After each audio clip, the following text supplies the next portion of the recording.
Hello friends, मैं हूँ Dreamwork 06 और आज फिर हाजिर हूँ मैं आपकी फेवरेट स्टोरी उधार का प्यार का एक नया एपिसोड लेकर।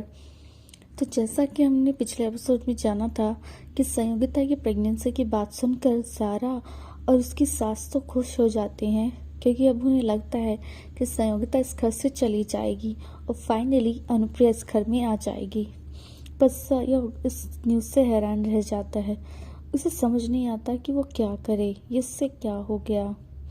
वहीं दूसरी तरफ संयोगिता अपनी सास और ज़ारा के बदले व्यवहार से खुश हो जाती है और उसे लगता है कि शायद अब चीज़ें उसके लिए बदल जाएंगी। अब आगे अनुप्रिया संयोग से कहती है, बस संयोग, अब तो तुम जल्द से जल्द तलाक के पेपर्स की तैयारी कर लो। इससे बच्चा पैदा होते ही यहाँ से जाने के लिए कह देना। संयोग ने कहा, अनुप्रिया ये इतना आसान नहीं है। अनुप्रिया ने कहा, क्यों? संयोग ने कहा, मैं दादा दादी को क्या जवाब दूंगा? अनुप्रिया ने कहा, संयोग अब हर बार उन्हें जवाब देना ज़रूरी तो नहीं है ना। अब जब संयोगिता प्रेग्नेंट हो गई है तो तुम अपनी दादा दादी से कह सकते हो कि वसीयत तुम्हारे नाम कर दें, और फिर जब वसीयत एक बार तुम्हारे नाम हो जाएगी तो फिर क्या दिक्कत है। संयोग इस बात पर चुप हो गया और बोला, ठीक है।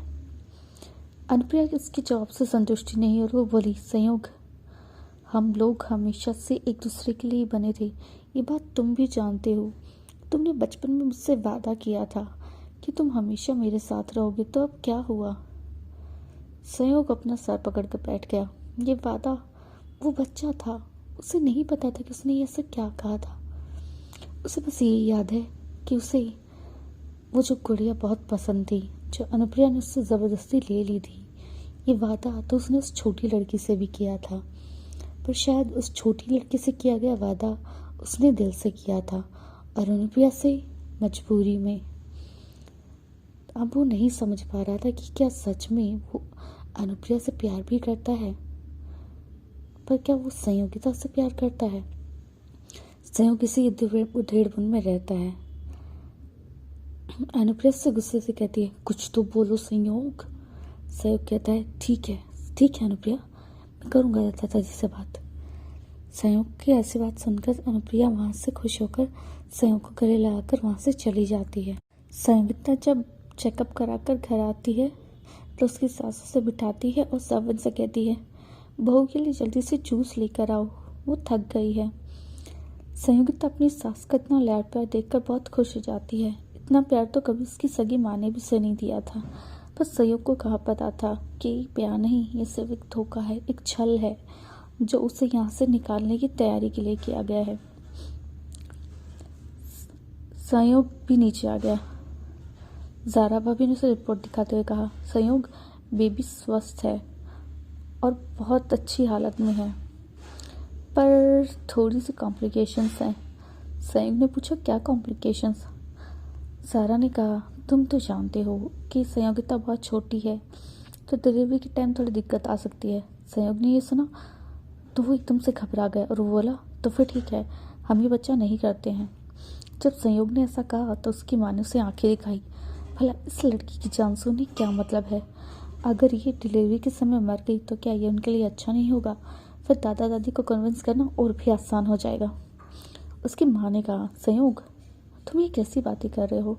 वो हमारे घर का वंश है, हमारे घर की पहली औलाद, हम उसे ऐसे कैसे ख़त्म कर दें? संयोगिता ने जब अपनी सास की ऐसी बात सुनी तो वह हैरान रह गई। क्या मतलब था उनका? क्या उसकी जान से ज़्यादा कीमती एक ऐसा बच्चा था जो अभी तक पैदा भी नहीं हुआ था? संयोगिता हार्टलेस नहीं थी, बट वो एक बच्चा और पैदा कर सकती थी। पर दूसरी संयोगिता कहाँ से आएगी? जब उसकी सास ने उसे ऐसे देखते हुए पाया तो वो थोड़ा हंसकर बोली, हाँ बेटा, मेरा ये मतलब नहीं है कि तुम्हारी जान को खतरे में डालेंगे। हमारा मतलब ये है कि आजकल तो इतनी सारी टेक्नोलॉजी आ गई है तो हम सिजेरियन से बच्चा पैदा कर लेंगे ना। संयोगिता ने ये सुना तो उसे लगा कि चलो उसके घर वाले उसकी परवाह करते हैं।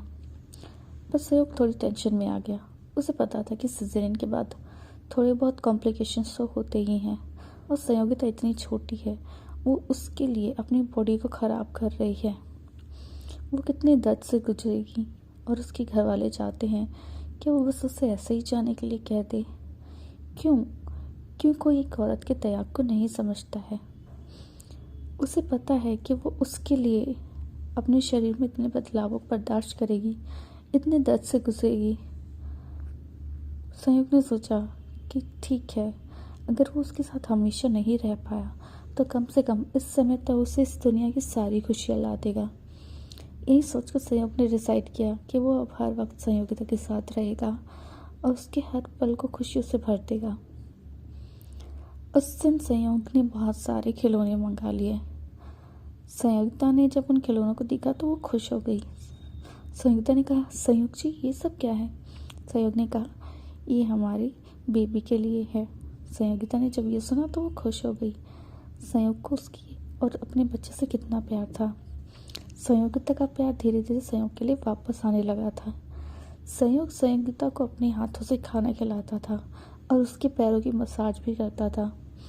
संयोग को ये लगता था कि वो सब अपनी कहानी को ख़त्म करने के लिए कर रहा है, पर उसे नहीं पता था कि अब उसका प्यार धीरे धीरे संयोगिता के लिए और गहराता जा रहा है। संयोगिता भी एक बार फिर से संयोग के प्यार में पड़ गई थी। अब संयोग और संयोगिता ज़्यादातर समय एक दूसरे से बातें करते हुए बिताते थे। संयोग को पहली बार पता चला कि इस म्यूज़िक संयोगिता का पैशन है। संयोग ने संयोगिता से कहा कि वो उसे कुछ गाकर सुनाए। संयोगिता ने मुस्कुराकर अपनी डायरी उठाई और कहा कि जब आप मुझसे शादी करने आए थे, उसके बाद हमारी सुहागरात वाले दिन मैंने आपके लिए एक गीत लिखा था। संयोग को वो दिन याद आया और वो थोड़ा उदास हो गया। वो अपनी नई नवेली दुल्हन को छोड़कर उस दिन अनुप्रिया से मिलने चला गया था। वो हमेशा से एक बुरा पति रहा था। उसने संयोगिता के लिए अपना कोई भी फर्ज अदा नहीं किया था और वो ये सुनकर चुप हो गया कि संयोगिता उसके लिए गाने लिखती है। वो तो उस पर शक कर बैठा था। तो अब ये बदलते रिश्ते जाएंगे किस ओर?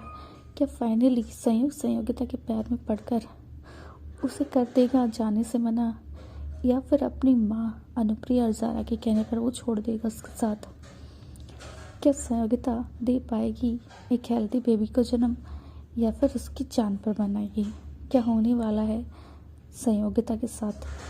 जानने के लिए सुनते रहिए उधार का प्यार सिर्फ और सिर्फ मेरे चैनल होप पर।